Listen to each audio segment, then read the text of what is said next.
In this grave hour, perhaps the most fateful in our history, I send to every household of my peoples, both at home and overseas, this message spoken with the same depth of feeling for each one of you, as if I were able to cross your threshold and speak to you myself. For the second time in our lives, most of us are at war. Over and over again, we have tried to find a peaceful way out of the differences between ourselves and those who are now our enemies. But it has been in vain. We have been forced into a conflict, for we are called, with our allies, to meet the challenge of a principle which, if it were to prevail, would be fateful to any civilized order in the world.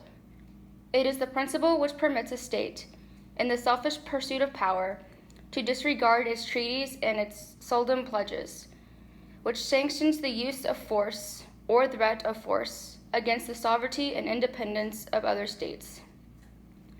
Such a principle, stripped of its disguise, is surely the mere primitive doctrine that might is right.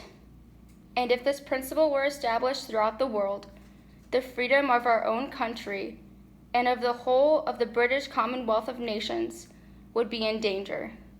But far more than this, the principles of the world would be kept in the bondage of fear, and all hopes of settled peace and of the sacredity of justice and liberty among the nations would be ended.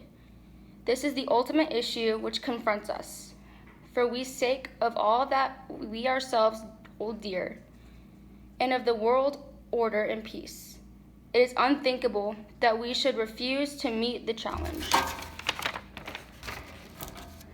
It is to this high purpose that I now call my people at home and my peoples across the seas, who will make our case their own. I ask them to stand calm and firm and united in this time of trial. The task will be hard. There may be dark days ahead, and war can no longer be confined to this battlefield. But we can only do the right as we see the right, and affirmatively commit our cause to God. If one and all we keep resolutely faithful to it, ready for whatever service or sacrifice it may demand, then with God's help we shall prevail. May He bless and keep us all.